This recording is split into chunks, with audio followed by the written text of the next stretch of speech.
ನಮಸ್ಕಾರ ಬಂಧುಗಳೇ. ನನ್ನ ದಲಿತ ಬಂಧುಗಳಿಗೆ ನನ್ನ ಹೆಸರು ಡಾಕ್ಟರ್ ಗಿರೀಶ್ ಮೂಡ್ ಅಂತ ಬಿಟ್ಟು ನಾನು ಇಲ್ಲಿ ಲಂಡನ್ನಿನ ಬಕಿಂಗ್ಹ್ಯಾಮ್ ಪ್ಯಾಲೇಸ್ ಮುಂದಿಂದ ನಿಮ್ಮ ಜೊತೆ ಈ ಒಂದು ವಿಡಿಯೋ ರೆಕಾರ್ಡ್ ಮಾಡ್ತಾಯಿದ್ದೀನಿ. ಇದು ಪ್ರಸ್ತುತ ಏನು ಕರ್ನಾಟಕ ರಾಜ್ಯದಲ್ಲಿನ ಸಾಮಾಜಿಕ ಹಾಗೂ ರಾಜಕೀಯ ಪರಿಸ್ಥಿತಿಯ ವಿಷಯದ ಬಗ್ಗೆ ನನ್ನ ಎರಡು ಅನಿಸಿಕೆಗಳು ಹಾಗೂ ಅನುಭವಗಳನ್ನು ಹಂಚಿಕೊಳ್ಬೇಕು ಅಂತ ಬಿಟ್ಟು ನಮಗೆ ಮೊದಲನೆಯದಾಗಿ ಶಿಕ್ಷಣ ಸಿಕ್ಕಿದ್ದು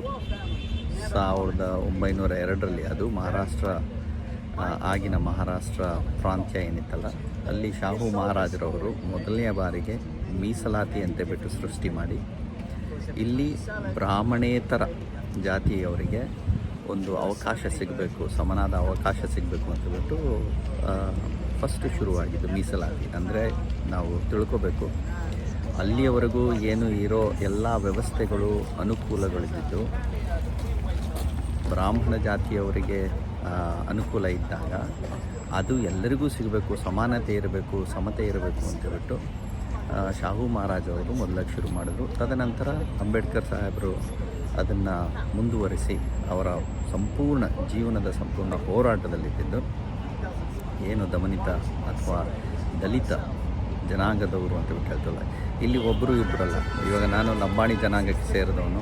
ಲಂಬಾಣಿ ಜನಾಂಗ ಅಂದ ತಕ್ಷಣ ನಾನು ಅದೊಬ್ಬನದೇ ಸ್ವತ್ತಲ್ಲ ಮೀಸಲಾತಿ ಅನ್ನೋದು. ಇದು ಎಲ್ಲರಿಗೂ ಸಮನಾದ ಸ್ವತ್ತು. ಹೌದು, ಏನಕ್ಕೆ ಅಂತಂದರೆ ಭೂಮಿ ತಾಯಿದ್ರು ಎಲ್ಲರಿಗೂ ಸೇರಬೇಕಾಗಿದ್ದು. ಅದನ್ನು ನಾವಾಗಿಯೇ ಅರ್ಥ ಮಾಡಿಕೊಂಡು ಹೇಗೆ ಹಂಚಿಕೊಂಡು ನಮ್ಮ ಪ್ರಾಂತ್ಯನ ಯಾವ ರೀತಿ ಬೆಳೆಸ್ಕೊತೀವೋ ಅದು ನಮ್ಮ ಜವಾಬ್ದಾರಿ. ಸೊ ಹೀಗಿರುವಾಗ 1950ರಲ್ಲಿದ್ದು ಏನು ಸಂವಿಧಾನ ಜಾರಿ ಆಯ್ತಲ್ಲ, ಆವಾಗ ಈ ಮೀಸಲಾತಿ ಅನ್ನುವ ಒಂದು ಅನುಕೂಲ ಇದ್ದಿದ್ದು ಶಿಕ್ಷಣ, ಕೆಲಸ ಹಾಗೂ ಎಲ್ಲ ವಲಯದಲ್ಲಿದ್ದು ನಮಗೆ ಲಭ್ಯ ಆಯಿತು. ಸೊ ಇದಕ್ಕಿಂತ ಮುಂಚೆ ನಾವು ಮರಿಬಾರ್ದು ಏನು ಅಂತಂದರೆ, ಮುಂಚೆ ನಮಗೆ ಶಿಕ್ಷಣ ಸಿಗ್ತಾ ಇರಲಿಲ್ಲ. ಇವಾಗ ನಾನು ಈ ವಿಡಿಯೋ ಬಕಿಂಗ್ಹ್ಯಾಮ್ ಪ್ಯಾಲೇಸ್ ಮುಂದೆ ಏನಕ್ಕೆ ಮಾಡ್ತಿದ್ದೀನಿ ಅಂತಂದರೆ, ಇದೇ ಜಾಗದಿಂದ ಆಲ್ಮೋಸ್ಟ್ 200 ವರ್ಷ ಬ್ರಿಟಿಷರಿದ್ದಿದ್ದು ನಮ್ಮನ್ನು ಆಳಿದ್ರು. ಹೆಚ್ಚು ಕಮ್ಮಿ ಈ ಜಾಗ ಮತ್ತು ವಿಂಡ್ಸರ್ ಕ್ಯಾಸಲ್ ಅಂತ ಬಿಟ್ಟು ಹೇಳ್ತೀವಿ. ಸೊ ಆವಾಗ ಇವರು ಎಷ್ಟೇ ಕಷ್ಟಪಟ್ಟಿದ್ರು ಒಂದು ಅನುಕೂಲ ನಮಗೆ ಅಂತ ಕೊಟ್ಟರು ಅಂತಂದರೆ, ಶಿಕ್ಷಣ ಇದ್ದಿದ್ದು ಸಾರ್ವತ್ರಿಕವಾಗಿ ಎಲ್ರಿಗೂ ಸಿಗಬೇಕು ಅಂತ ಬಿಟ್ಟು ಶುರು ಮಾಡಿದ್ರು. ಆವಾಗ ಇದ್ದಿದ್ದು ಜ್ಯೋತಿಬಾ ಫುಲೆ ಹಾಗೂ ಸಾವಿತ್ರಿಬಾಯಿ ಫುಲೆ ಏನಿರಲ್ಲ, ಅವರ ಶ್ರಮ, ಅದ್ರ ಜೊತೆಗೆ ಫಾತಿಮಾ ಅವರ ಶ್ರಮನ ನಾವೆಂದೆಂದಿಗೂ ಮರಿಬಾರ್ದು.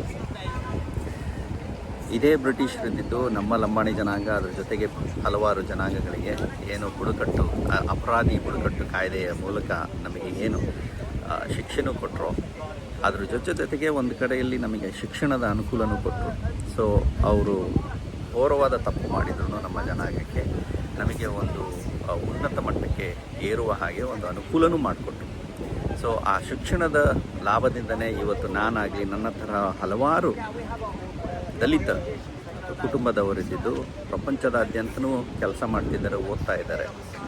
ಸೊ ಹೀಗಿರುವಾಗ ಹಾಲಿ ಪರಿಸ್ಥಿತಿನಲ್ಲಿ, ಇವಾಗಿರುವ ಪ್ರಸ್ತುತ ಪರಿಸ್ಥಿತಿ ರಾಜಕೀಯ ಸಾಮಾಜಿಕ ವಲಯದಲ್ಲಿ ಅಷ್ಟೇ ಅಲ್ಲದಲೇ ಇವಾಗ ಕರ್ನಾಟಕ ರಾಜ್ಯದಲ್ಲಿದ್ದು ಏನು ಮೀಸಲಾತಿ, ಒಳ ಮೀಸಲಾತಿ ಎನ್ನುವ ವಿಷಯ ಏನು ಹೊರಬಂದಿದೆಯಲ್ಲ, ಇದು ನಮ್ಮ ಜನರಿಗೆ, ನನ್ನ ಯುವ ಜನತೆಗೆ ನಾನು ಕೇಳ್ಕೊಳ್ಳೋದೇನು ಅಂತಂದರೆ, ದಯವಿಟ್ಟು ನಿಮ್ಮ ಸುತ್ತಮುತ್ತಲಿನ ಏನು ನಾಯಕರು ಅಥವಾ ರಾಜಕೀಯ ಪ್ರತಿನಿಧಿಗಳು ಅಂತ ಇದ್ದಾರೆ, ಅದು ಬರೀ ಲಂಬಾಣಿ ಜನಾಂಗಕ್ಕಷ್ಟೇ ಮೀಸಲಾಲ್ಲ. ಲಂಬಾಣಿ ಜನಾಂಗ ಇರ್ಬೋದು, ಗೋಬಿ, ವಂಡರು, ಇದು ಮಾದಿಗರು, ಕೊರಮ, ಹಾಗೆಯೇ ಅಲೆಮಾರಿ ಸಮುದಾಯದವರಲ್ಲ. ನಮ್ಮ ತೊಂದರೆ ಏನಿದೆ ಅಂತಂದರೆ, ನಮ್ಮನ್ನು ದಾರಿ ಕರ್ಕೊಂಡು ಹೋಗ್ತೀವಿ ಅಂತ ಬಿಟ್ಟು ಇರುವ ಹಲವಾರು ನಾಯಕರುಗಳು ಅವರವರ ಸ್ವಾರ್ಥಕ್ಕಷ್ಟೇ ಕೆಲಸ ಮಾಡ್ತಿದ್ದಾರೆ ಹೊರತು ನಮಗಿದ್ದಿದ್ದು ಸರಿಯಾದ ಶಿಕ್ಷಣ ಆಗಲಿ, ಅದರ ಜೊತೆಗೆ ಒಂದು ಪರಿಣಿತಿ, ಒಂದು ಕೆಲಸದ ಪರಿಣಿತಿ ಆಗಲಿ, ಅದಕ್ಕೋಸ್ಕರ ಯಾರೂ ಹೋರಾಟ ಮಾಡ್ತಿಲ್ಲ. ಇವಾಗ ನಿಮಗೆ ತಿಳಿದಿರೋ ಹಾಗೆಯೇ ಒಳ ಮೀಸಲಾತಿಯ ವಿಷಯಕ್ಕೆ ಬಂದಾಗ, ಮೀಸಲಾತಿನೇ ನಮಗೆ ಜನಸಂಖ್ಯೆ ಮೂಲಕ ಸರಿ ಸಿಗಲಿಲ್ಲ. ಈ ಸಮಯದಲ್ಲಿ ಬಿ ಜೆ ಪಿ ಜೊತೆ ಇರೋ ಶಾಸಕರು ಅವರ ಪಕ್ಷಕ್ಕೆ ಮೀಸಲಾದರು, ಕಾಂಗ್ರೆಸ್ನಲ್ಲಿರುವ ಶಾಸಕರು ಅವರ ಪಕ್ಷಕ್ಕೆ ಮೀಸಲಾದರು. ಜನಾಂಗದ ಬಗ್ಗೆ ಯೋಚನೆ ಮಾಡಲಿಲ್ಲ. ಅದ್ರ ಮಧ್ಯೆ ನಾಯಕರುಗಳೇನಾದರೂ ಪಾಪ ಅವರವರು ಹೊಟ್ಟೆಪಾಡಿಗಿದ್ದು ಅವ್ರ ನಾಯಕರಿಂದ ಹೋಗ್ತಾರೆ. ಆದರೆ ಕಷ್ಟಪಟ್ಟು ಓದಿರುವ ಏನು ನಮ್ಮ ಯುವ ಜನತೆ ಅವರ ಅವರ ಕಷ್ಟ ಸುಖ ಅರ್ಥಕೊಳ್ಳೋದಕ್ಕೆ ಇವತ್ತಿಗೂ ಸಹ ನಮ್ಮ ನಾಯಕರು ವಿಫಲ ಆಗಿದ್ದಾರೆ. ಏನಕ್ಕೆ ಹೇಳ್ತೀನಿ ಅಂತಂದರೆ, ಇವಾಗ ಮೊನ್ನೆ ಕರ್ನಾಟಕದಲ್ಲಿ ಜಸ್ಟಿಸ್ ನಾಗಮೋಹನ್ ದಾಸ್ ಅವರ ವರದಿ ಬಂತು. ಇನ್ನೊಂದು ಕಡೆ ಪತ್ರಿಕೆಯಲ್ಲಿ ಹಲವಾರು ವಿಷಯಗಳೂ ಬಂತು. ಒಂದೇನು ಅಂತಂದರೆ, ಇವಾಗ ಮೆಡಿಕಲ್ ಕಾಲೇಜಲ್ಲಿ 15% ಇದ್ದಿದ್ದು NRI ರಿಸರ್ವೇಷನ್ ಕೋಟಾ ಅಂತ ಬಿಟ್ಟು ಮಾಡಿದ್ರು. ಇವಾಗ 15% ಅಲ್ಲಿ ಹೊರಟು, ಇದ್ರ ಮಧ್ಯೆ ಇದ್ದಿದ್ದು 10% ಎಕನಾಮಿಕಲಿ ವೀಕರ್ ಸೆಕ್ಷನ್ ಅಂತಲೂ ತೊಗೊಂಡೋದ್ರು. ಅಂದರೆ ಏನು ಮೀಸಲಾತಿ ಅನ್ನೋದು 1902ರಲ್ಲಿ ಶಾಹು ಮಹಾರಾಜರು ಬ್ರಾಹ್ಮಣೇತರ ಜಾತಿಗೆ ಅನುಕೂಲ ಆಗಬೇಕು ಅಂತ ಬಿಟ್ಟು ಅವರೇ ಸೇರಿಕೊಂಡು ಇವಾಗ ಎಕನಾಮಿಕಲಿ ವೀಕರ್ ಸೆಕ್ಷನ್ ಮೀಸಲಾತಿನೂ ತೊಗೊಂಡ್ರು. ಆವಾಗ ನಮ್ಮ ನಾಯಕರಾಗಲಿ, ರಾಜಕೀಯ ಧುರೀಣರಾಗಲಿ ಅಥವಾ ಯಾವುದೇ ಸಂಘ ಸಂಸ್ಥೆಗಳಾಗಲಿ ಯಾವ ರೀತಿಯ ಪ್ರತಿಭಟನೆಯೂ ಮಾಡಲಿಲ್ಲ, ಜನರಿಗೆ ಅಥವಾ ಯುವ ಜನತೆಗೆ ದಾರಿನೂ ತೋರಿಸ್ಕೊಡ್ಲಿಲ್ಲ. ಇವಾಗ ಮೆಡಿಕಲಲ್ಲಿ ಇದ್ದಿದ್ದು 15% ಇದ್ದಿದ್ದು NRI ಕೋಟಾ ಆಗ್ತಾ ಇದೆ, 10% EW ಆಯಿತು. ಇನ್ನು ಬಾಕಿ 75%ಅಲ್ಲಿ ನೀವೇ ಯೋಚನೆ ಮಾಡಿ, ಜನರಲ್ ಮೆರಿಟ್ ಟೆಸ್ಟ್ ಆಯಿತು ಅಥವಾ ರಿಸರ್ವೇಷನ್ನು, ಇಂಟರ್ನಲ್ ರಿಸರ್ವೇಷನ್. ನಮ್ಮ ಜನ ಇದ್ದಿದ್ದು ಇದನ್ನು ನಾನು ಬರೀ ಲಂಬಾಣಿ ಅಷ್ಟೇ ಅಲ್ಲ, ಮಾದಿಗ, ಕೊರಚ, ಕೊರಮ, ಭೋವಿ ಎಲ್ಲ ಅಲೆಮಾರಿ, ಅಲೆಮಾರಿ ಎಲ್ಲ ಸಮುದಾಯವ್ರದ್ದು ಸೇರಿಕೊಂಡು ಏನು ಕೇಳಬೇಕು ಅಂತಂದರೆ, ಏನು ಹೇಳಬೇಕು ಅಂತಿದ್ದೀನಿ ಅಂತಂದರೆ, 10% EWS ಇದ್ದಾಗ ಎಲ್ಲರೂ ಮನೆಯಲ್ಲೇ ಕೂತಿದ್ರು. ಇವಾಗ 0.5ರಿಂದ 1% ನನಗೆ ಜಾಸ್ತಿ ಆಯಿತು, ನನಗೆ ಕಮ್ಮಿ ಆಯಿತು ಅಂತಬಿಟ್ಟು ಬೀದಲ್ಲಿ ಕಚ್ಚಾಡ್ತಾ ಕೂತ್ಕೊಂಡು, ಇದರಿಂದ ಯಾರಿಗೂ ಲಾಭ ಇಲ್ಲ. 5% ಒಂದು 6% ಸಿಕ್ಕಿರೋದ್ರೆ ಎಲ್ಲರಿಗೂ ಲಾಭ ಇಲ್ಲ. ಅದನ್ನು ಶೇಕಡವಾರು ನೀವು ನೋಡಿದ್ರಿ ಅಂತಂದರೆ ವರ್ಷದಲ್ಲಿ ಸಿಗುವ ಎಷ್ಟು ಖಾಲಿ ಉದ್ಯೋಗಗಳಿದಾವೋ ಅಥವಾ ಖಾಲಿ ಶಿಕ್ಷಣದ ವ್ಯವಸ್ಥೆಗಳಿದಾವೋ ಅದನ್ನೆಲ್ಲ ನೋಡ್ಬೋದು ಅಂದರೆ ಫಸ್ಟ್ ಆಫ್ ಆಲ್ ಎಷ್ಟು ಮಟ್ಟಿಗೆ ಲಾಭ ಸಿಗುತ್ತೆ ನಾವು. ಎರಡನೇದೇ ಮತ್ತು ಮುಖ್ಯವಾದದ್ದೇನು ಅಂತಂದರೆ, ಈ ಮೀಸಲಾತಿ ಅನುಕೂಲ ಸಿಗೋದು ನೀವು ಸೆಕೆಂಡ್ PUC ಬಂದಾದ ಮೇಲೆ ಇದ್ದಿದ್ದು ನಿಮಗೆ ಯಾವುದಾದ್ರೂ ಒಂದು ಪ್ರೊಫೆಷನಲ್ ಡಿಗ್ರಿಗೋಸ್ಕರ ಅಲ್ಲಿ ಅನುಕೂಲ ಸಿಗುತ್ತೆ. ಇವಾಗ ನಮ್ಮಲ್ಲಿ ಶಿಕ್ಷಣನೇ ಸರಿ ಸಿಗ್ತಾ ಇಲ್ಲ, ಟೀಚರ್ಗಳು ಸರಿ ಇಲ್ಲ, ಪರೀಕ್ಷೆಗಳಿದ್ದಿದ್ದು ಎಲ್ಲದನ್ನೂ ಬದಲಾವಣೆ ಮಾಡಿಬಿಟ್ಟಿದ್ದಾರೆ. ಉದಾಹರಣೆಗೆ ಮೆಡಿಕಲಲ್ಲಿ, ಇವಾಗ ನಾನು ಮೆಡಿಕಲ್ ಪ್ರೊಫೆಷನಲ್ಲಿದೆ, ನೀಟ್ ಪರೀಕ್ಷೆ ಇದ್ದಿದ್ದು ಇವಾಗ ಕಂಪ್ಲೀಟಾಗಿ PUCದು ಸಂಬಂಧನೇ ಇಲ್ಲದಲ್ಲೇ ಅದೇ ಸಪ್ರೇಟಾಗಿ ಎಕ್ಸಾಮ್ ಮಾಡಿ ಅದು CBSE ಸಿಲೆಬಸ್ ಥರ ಮಾಡ್ತು ಅಂತಂದರೆ, ಇವಾಗ ನಮ್ಮ ಮಕ್ಕಳು, ಹಳ್ಳಿ ಮಕ್ಕಳು ಯಾವ ರೀತಿ ಅದನ್ನು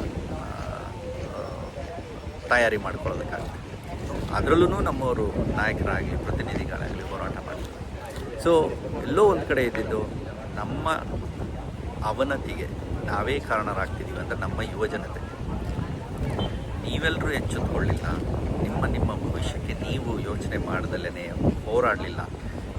ಯಾವುದೋ ಒಂದು ಕುರುಡು ನಂಬಿಕೆ ಅಥವಾ ಕುರುಡು ವ್ಯಾಮೋಹದಿಂದ ಯಾರೋ ಬಂದುಬಿಟ್ಟು ನಿಮಗೆ ಚೆನ್ನಾಗಿ ಮಾತಾಡ್ಸಿದ್ರು ಅಂತೇಳ್ಬಿಟ್ಟು ನೀವು ಅವರ ಹಿಂಬಾಲಿಸ್ಕೊಂಡು ನೀವು ಹೋದ್ರಿ ಅಥವಾ ಅವರಿಗೆ ಬೆಂಬಲ ಕೊಟ್ರಿ ಅಥವಾ ಅವ್ರನ್ನ ನಾಯಕರ ಥರ ನೀವು ಬಿಂಬಿಸಿದ್ರಿ ಅಂತಂದರೆ ನಿಮ್ಮ ನಷ್ಟ ನಿಮಗೇ ಆಗುತ್ತೆ.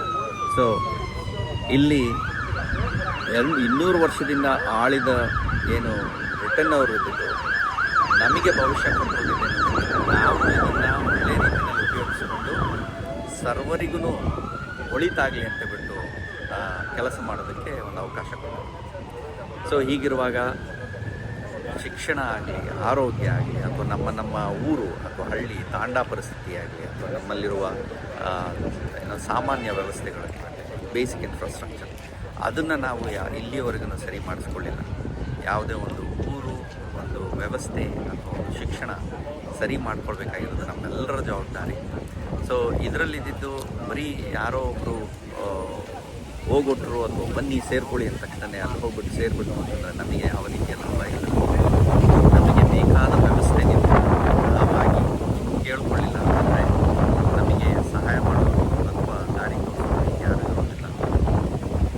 ಈಗಿರುವ ಪರಿಸ್ಥಿತಿಯಲ್ಲಿ ಏನು ಮೀಸಲಾತಿನೇ ತೆಗೆದುಹಾಕಬೇಕು ಅಂತ ಬಂದಿರುವ ಏನು ಒಂದು ಸರ್ಕಾರ ಆಗಲಿ ಅಥವಾ ಒಂದು ಗುಂಪು ಸಂಸ್ಥೆ ಆಗಲಿ, ಒಂದು ಐಡಿಯಾಲಜಿ ಅಂತಂದರೆ ಸಿದ್ಧಾಂತದವರು ನಮ್ಮ ಮುಂದೆ ಇರಬೇಕಾದ್ರೆ ಆ ಸಿದ್ಧಾಂತಕ್ಕೆ ಕೆಲಸ ಮಾಡ್ತಿರುವ ನಮ್ಮವರು ಯಾರೇ ಆಗಲಿ ಅವರನ್ನು ದಯವಿಟ್ಟು ಮೂಲೆಗೊತ್ತಿ ನಮ್ಮ ಯುವಜನತೆಯ ಏಳಿಗೆಗೆ ನಾವೇನು ಹೋರಾಡಬೇಕು, ಯಾವ ರೀತಿ ಶ್ರಮ ಪಡಬೇಕು ಅದ್ರ ಬಗ್ಗೆ ನಾವೆಲ್ಲ ಆಲೋಚಿಸಬೇಕಾಗಿದೆ.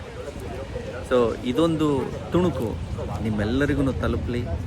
ನಮ್ಮ ಶ್ರಮ ಹೋರಾಟ ಇದ್ದಿದ್ದು ಬರೀ ಒಂದು ಡಿಗ್ರಿ ಸಿಕ್ಕಿದ ತಕ್ಷಣ ಅಷ್ಟೇ ಅಲ್ಲ, ಆ ಡಿಗ್ರಿಯಿಂದ ನಾವು ತಿಳ್ಕೊಂಡು ಅರಿತುಕೊಂಡು ನಮ್ಮ ಹಿಂದಿರುವ ನಮ್ಮ ಯುವಜನತೆಗೆ ನಾವು ಯಾವ ರೀತಿ ದಾರಿ ತೋರಿಸೋದಕ್ಕಾಗುತ್ತೋ ಅದರಲ್ಲೆಲ್ಲ ನಾವು ಕೈ ಜೋಡಿಸ್ಬೇಕಾಗಿದೆ. ಇಲ್ಲಿ ಬಂಜಾರ, ಬೋವಿ, ಕೊರ್ಚ, ಕೊರಮ, ಮಾದಿಗ ಅಂತೇಳ್ಬಿಟ್ಟು ಬರೋದಿಲ್ಲ. ನಾವೆಲ್ಲರೂ ಏನು ಮೂಲ ನಿವಾಸಿಗಳೇನಿದ್ದೀವಲ್ಲ, ಈ ನಮ್ಮ ಭಾರತ ದೇಶದ ಒಂದು ಸಂಪತ್ತು, ಭಾರತ ದೇಶದ ಸಂಪತ್ತು ನಮ್ಮೆಲ್ರಿಗೂ ಸೇರಿತು. ಇನ್ಫ್ಯಾಕ್ಟ್ ಅದನ್ನು ಕಾಪಾಡ್ಕೊಂಡು ಬಂದವರು ನಾವು. ಸೊ ಅದನ್ನು ಎಲ್ಲರೂ ಸಮನಾಗಿ ಹಂಚಿ, ಅಷ್ಟೇ ಅಲ್ಲದಲೇ ಯಾವಾಗಲೂ ಬರೀ ಕೆಲವರು ಹೇಳ್ತಾರೆ ಮೀಸಲಾತಿ ನಮ್ಮ ಜನ್ಮಸಿದ್ಧ ಹಕ್ಕು ಅಂತಬಿಟ್ಟು. ಹೌದು, ಸರಿ, ಜನ್ಮಸಿದ್ಧ ಹಕ್ಕು ಆಯಿತು. ಆದರೆ ನಿಮ್ಮ ಜವಾಬ್ದಾರಿ ಏನಿದೆ? ಅದು ಮೀಸಲಾತಿಯಿಂದ ನಿಮಗೊಂದು ಅವಕಾಶ ಸಿಕ್ತು, ಅನುಕೂಲ ಸಿಕ್ತು ಅಂತಂದರೆ ನೀವು ಯಾವ ರೀತಿ ಸಮಾಜಕ್ಕೆ ಒಳಿತನ್ನು ಮಾಡ್ತಾ ಇದ್ದೀರಾ, ಯಾವ ರೀತಿ ಕೊಡುಗೆ ಕೊಡ್ತಾ ಇದ್ದೀರಾ, ಅದೂ ಮುಖ್ಯ ಆಗುತ್ತೆ. ಬರೀ ಉದ್ದಟತನದಿಂದ ಇದು ಎಲ್ಲ ನನಗೇನೆ ಬೇಕು, ನನ್ನ ಜವಾಬ್ದಾರಿ ಏನಿಲ್ಲ ಅಂತಂದರೆ ದೇಶ ಅವನತಿಗೆ ಹೋಗುತ್ತೆ. ಸೊ ಹಾಗಾಗಿ ಎಲ್ಲರೂ ಸೇರಿ ಯೋಚನೆ ಮಾಡಬೇಕಾಗಿರುವ ಒಂದು ಪರಿಸ್ಥಿತಿ ಇವಾಗ ಉದ್ಭವ ಆಗಿದೆ. ಸೊ ಇದರಲ್ಲಿ ಮುಖ್ಯವಾಗಿ ಯುವ ಜನತೆ ಇದ್ದಿದ್ದು, ಇದು ನನಗೆ ಸಂಬಂಧಪಟ್ಟಿದ್ದಲ್ಲ, ನಾನು ಬರೀ ಕಾಲೇಜು ಶಿಕ್ಷಣಕ್ಕಷ್ಟೇ ಅಂತ ಬಿಟ್ಟಿತ್ತು ಅಂತಂದರೆ ಇಲ್ಲಿ ತೊಂದರೆ ಆಗ್ತಿರೋದು ನಿಮಗೆ. ನೀವಾಗಿ ಗಂಭೀರವಾಗಿ ಆಲೋಚಿಸಬೇಕು. ಎಲ್ಲದಕ್ಕಿಂತ ಮುಖ್ಯವಾಗಿ ದಯವಿಟ್ಟು ಅಯೋಗ್ಯರನ್ನು ಮಾತ್ರ ಬೆಂಬಲಿಸಬೇಡ್ರಿ. ನಾಯಕರು ಯಾರು ಅನ್ನೋದು ಬಿಟ್ಟು ನಿಮ್ಮ ಗುಣಕ್ಕೆ ತಕ್ಕಂತೆ ನೀವು ಆರಿಸ್ಬೇಕಾಗುತ್ತೆ. ಇವಾಗ ನಿಮ್ಮ ಗುಣ ಅದೇ ಮಟ್ಟದಲ್ಲಿತ್ತು ಅಂತಂದರೆ ಅದನ್ನು ಯಾರೂ ಮೈನು ಮಾಡೋದಕ್ಕಾಗೋದಿಲ್ಲ. ಬಟ್ ಅದಕ್ಕಿಂತ ನೀವು ಒಂದು ಒಳಿತನ್ನು ಮಾಡಬೇಕು, ಒಳ್ಳೆಯ ನಾಯಕರನ್ನು ನಾವು ಬೆಂಬಲಿಸಬೇಕು, ಚುನಾಯಿತರನ್ನು ಮಾಡಬೇಕು ಅಂತಂದರೆ ನಿಮ್ಮೆಲ್ಲರ ಜವಾಬ್ದಾರಿ ಇಲ್ಲಿ ಬಹಳ ಮುಖ್ಯವಾದದ್ದು. ಹಾಗಾಗಿ ಒಂದಲ್ಲ ಒಂದು ರೀತಿಯಲ್ಲಿ ಸಾಮಾಜಿಕ ಒಂದು ಒಳ್ಳೆಯ ಸಮಾಜ ನಿರ್ಮಾಣ ಮಾಡೋದ್ರಲ್ಲಿ ನಿಮ್ಮ ಕೊಡುಗೆ ಅತ್ಯಮೂಲ್ಯ. ಹಿರಿಯರದು ಇಲ್ಲಿ ಮುಗಿದೋಯ್ತು, ಯುವಜನತೆ ನೀವೆಲ್ಲ ಇದ್ದೀರಲ್ಲ, ದಯವಿಟ್ಟು ಉತ್ತಮರನ್ನು ಬೆಂಬಲಿಸಿ. ನಿಮಗೂ ಗೊತ್ತು, ಕಷ್ಟಪಟ್ಟು ನೀವು ಓದ್ತಿರ್ಬೇಕಾದ್ರೆ ಅದ್ರ ಎಷ್ಟು ಶ್ರಮ ಹಾಕಿದ್ದೀರ ಅಂತ ನಿಮಗೂ ಗೊತ್ತು.